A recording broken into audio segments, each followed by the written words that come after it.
Russia says Taliban plan to attend Afghan talks in Moscow. An Afghan security officer mounts with a gun near a house where attackers are hiding, in Kabul, Afghanistan, Tuesday, August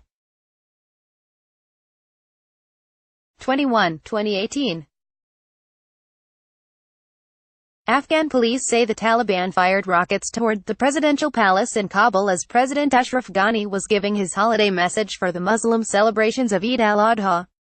AP photo, Ramat Gul, Moscow. AP, Russia said Tuesday that the Taliban have accepted an invitation for talks next month, in what promises to be one of the insurgent group's biggest diplomatic forays since the 2001 US-led invasion. The announcement of the planned talks comes as the Taliban have expanded their footprint across Afghanistan and launched an unrelenting wave of attacks, including a prolonged assault on Ghazni, a strategic city near Kabul, earlier this month. Russian Foreign Minister Sergei Lavrov said Moscow invited the Taliban to the September 4 talks and was hoping for productive negotiations. First reaction was positive. They are planning to take part in the meeting, he said. Lavrov reaffirmed that Russia's contacts with the Taliban aim to ensure the safety of Russian citizens in Afghanistan and encourage the insurgents to abandon hostilities and engage in a dialogue with the government. A senior Taliban official confirmed they would send a delegation to Russia for the sake of finding peace in Afghanistan. The official said the group plans to send representatives to other countries in the region, including Pakistan and China, to take them into confidence and address their concerns. We are in contact with all neighbors, the official said, adding that the Taliban routinely hold meetings with European officials at the group's political office in the Gulf state of Qatar. The Taliban official spoke on condition of anonymity because he is not authorized to speak to the media. Lavrov rejected claims by the Afghan government that Russia is hoping to use the Taliban to combat the Islamic State group, and his affiliate in Afghanistan has staged several devastating attacks in recent years and has repeatedly clashed with the Taliban. The branch is seen as particularly threatening to Russia because it includes a large number of battle-hardened Uzbek militants. I can't even hypothetically imagine how Russia could use the Taliban for fighting the IS, Lavrov said at a news conference.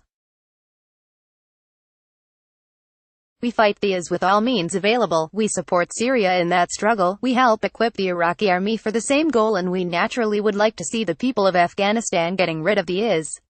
In a separate statement, the Russian Foreign Ministry strongly criticized the claim made by Afghan Ambassador Abdul Qayyum Kochai, saying it's based on insinuations and completely distorts the meaning of Russia's policy on Afghanistan. It's deplorable that instead of helping maintain partnership and mutual trust between Russia and Afghanistan, the Afghan ambassador has taken steps leading in the opposite direction, the ministry said.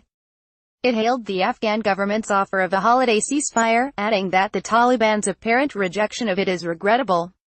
The ministry said the Sept. 4 talks in Moscow would include representatives of Russia, Afghanistan, China, Pakistan, Iran and India, and are intended to help advance the process of national reconciliation in Afghanistan and establish peace in the country as soon as possible. It said other countries, including the US, also have been invited to attend. The Taliban have raised their diplomatic profile in recent weeks by sending official delegations to Uzbekistan and Indonesia, and say they held talks with a senior U.S. diplomat in Qatar last month. The group has refused direct talks with the Afghan government, which it views as a U.S. puppet, saying it will only negotiate the end of the 17-year war directly with Washington. Russian President Vladimir Putin supported the U.S. invasion of Afghanistan after the September 11 attacks, and the deployment of U.S. forces to former Soviet states in Central Asia. But Moscow has grown increasingly critical of U.S. actions as relations with Washington have soured in recent years, and is stepping up its own diplomatic outreach across the region. Gannon reported from Islamabad. Copyright 2018 The Associated Press. All rights reserved. This material may not be published, broadcast, written or redistributed.